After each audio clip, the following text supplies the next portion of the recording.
Cette conférence va maintenant être enregistrée. Bonjour tout le monde, mercredi 14 novembre 2018, point bourse du jour, et on retrouve le CAC dans la zone des 5050, donc sur les plus bas récents, avec donc sous la zone des 5055-60 une dégradation. On est en passe de déclencher une impulsion baissière. Le problème, c'est que tout le monde a identifié cette zone-là, donc on n'est pas à l'abri d'une fausse sortie, mais on est actuellement donc en dégradation sur le CAC. Donc on cherche toujours à vendre, bien évidemment. Hier, on a pu le faire sur la reprise, donc de l'après-midi. Reprise provoquée par l'annonce entre Londres et Bruxelles d'un accord qui permet d'éviter de rétablir une frontière physique avec l'Irlande du Nord. Donc le marché a repris une cinquantaine de points dans le vide, il les a reperdus le soir même. Et donc ce matin on continue avec ce biais baissier là.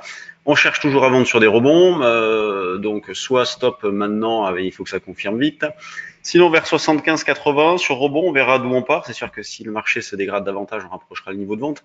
C'est ça l'intérêt d'ailleurs du trade du jour dynamique, et placé à la vente jusqu'à la zone des 5095-5100. On peut pas faire l'impasse sur une reprise pour le moment, puisque depuis le début de la semaine, et même depuis la fin de la semaine dernière, le marché évolue entre les mêmes limites, ce qui nous permet d'accumuler un grand nombre d'écarts. Donc c'est une phase propice à l'accumulation d'écarts, sans stress. On arrive à vendre dans d'excellentes conditions, notamment hier. Alors on avait commencé à vendre un petit peu à 5083. En ce qui me concerne, j'avais complété à 5103 sur le petit arrêt ici. On a pu se racheter voilà sur 5055-60. On a pu recommencer le soir, donc c'est vraiment une période sympathique à travailler. Là, on va voir si le marché se dégrade davantage. Quand on regarde les actions, pour l'instant, il n'y a rien de bien méchant. On voit qu'il n'y a pas de panique.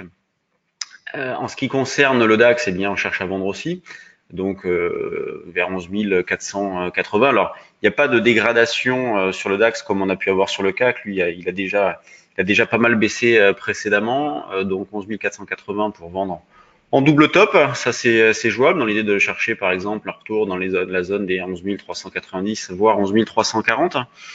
Pendant ce temps-là, l'eurodoll, lui, s'est repris un petit peu. Donc, on est passé de 1,1220 à 1,1320. Donc, il a repris une centaine de pips. On cherche à vendre sur des rebonds. Pour commencer vers un 13,1520. Si on s'arrête sur un 12,80, donc un 13,1520 pour tenter une petite vente. Là aussi, on aurait un double top. Quand on regarde donc du côté des actions, à la baisse, on a Technip, la plus forte baisse. Donc, dans le sillon du pétrole qui a fortement baissé, on va le regarder ensemble. Tac, voilà, donc le pétrole hier a perdu 7%. C'est violent, on est d'ailleurs dans une zone de rebond possible, on voit qu'on se rapproche de supports importants, la zone des 54-55 est une zone de support, à voir s'il va y avoir une petite stabilisation, un petit quelque chose. D'ailleurs, quand on regarde Total, c'est ce qu'on analysait sur le forum, Total est dans une zone de rebond aussi, donc vous voyez, c'est ce qui ne va pas dans le sens d'une glissade forte. On a une dégradation, on a une accumulation de mauvais signaux dans une perspective long terme.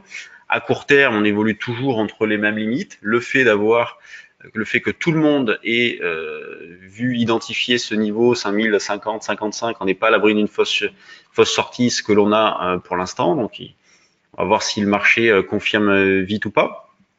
Donc revenons aux valeurs du CAC. Donc le CAC 40 fait pas grand-chose, il perd 1% pour l'instant. Il faut dire qu'il avait terminé en haut sur les 5100, Valeo plus forte hausse. Donc on a l'automobile qui est pas mal puisque Valeo, Renault, Michelin sont bien orientés. Les pétrolières pas terribles, c'est normal. On a Airbus qui est un petit peu plombé.